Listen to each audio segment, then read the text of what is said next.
నమస్తే. శ్రీమాత్రే నమః. శ్రీ గురుభ్యో నమః.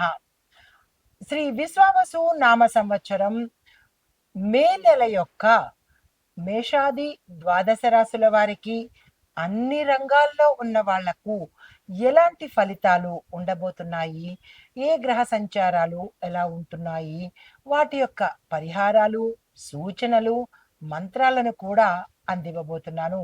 ప్రేక్షకులకు స్వాగతం, సుస్వాగతం. తదుపరి రాశి ధనస్సు రాశి. ఈ రాశిలో ఉండే వారికి విద్యార్థులకు చూసుకున్నట్టయితే విజ్ఞాన పరంగా జ్ఞానం పెరుగుతుంది, సక్సెస్ సాధిస్తారు. ఆధ్యాత్మిక విద్యల మీద ఎక్కువగా ఇంట్రెస్ట్ చూపిస్తారు. సాంస్క్రిట్ కానీ, స్పిరిచువల్ ఎడ్యుకేషన్ కానీ వాటి మీద ఎక్కువగా ఇంట్రెస్ట్ చూపిస్తారు. మెంటల్గా ఫోకస్ని మీరు ఎక్కువగా డెవలప్ చేసుకునే అవకాశము ఈ రాశిలో ఉండే వారికి కనబడుతుంది. అయితే ఉద్యోగస్తులకు చూసుకున్నట్టయితే ప్రభుత్వ రంగంలో ఉన్న వారికి ప్రోత్సాహంగా ఉండే సమయము. మీరు ఏ ప్రయత్నాలు చేసుకున్నా చేసుకోండి.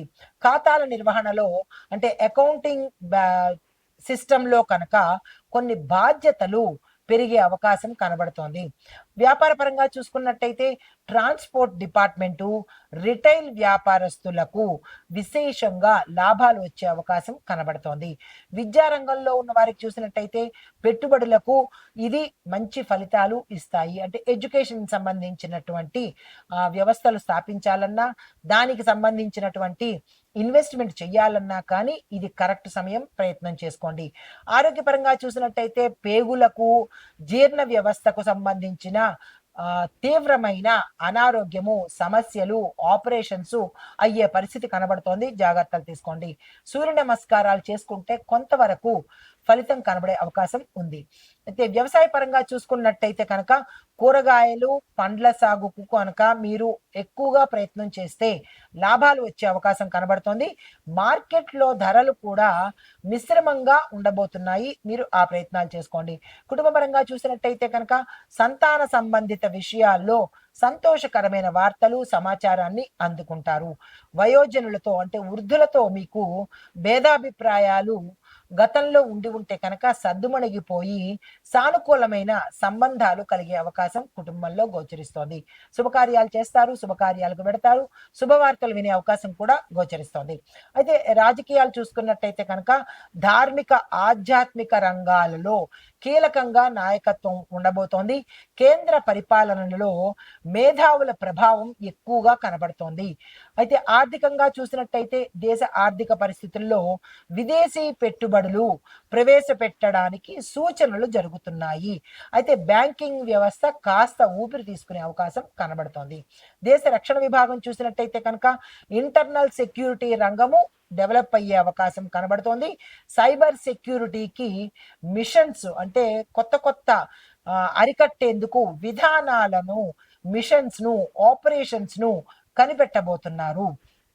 అయితే ప్రకృతి పరంగా చూసినట్టయితే పర్వత ప్రాంతాల్లో ఎక్కువగా వర్షాభావం ఉండడము, మేఘాలు గర్జన చేయడము, ఆకస్మికంగా పిడుగులు, వర్షాలు, వర్షపాతము, తుఫాన్లు, గాలి తుఫాన్లు కూడా వచ్చే అవకాశం గోచరిస్తోంది.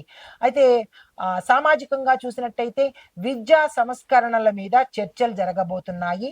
నైతిక విలువలు పెరిగేందుకు సూచనలు, చట్టాలు పెరిగేందుకు అంటే చేసేందుకు ఏర్పాట్లు జరగబోతున్నాయి.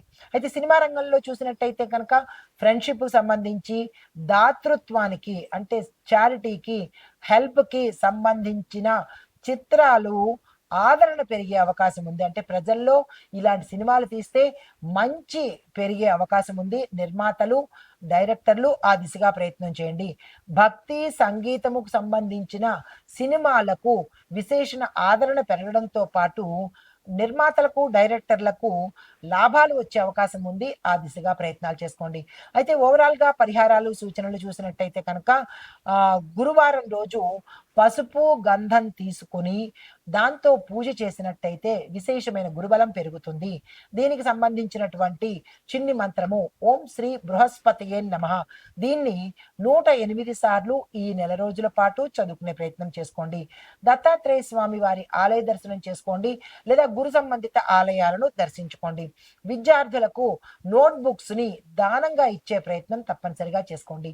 ఇది ఈ రాశిలో ఉండే వారికి చెప్పదగిన గోచారరీత్యా ఫలితాలు, పరిహారాలు, సూచనలు. నమస్తే.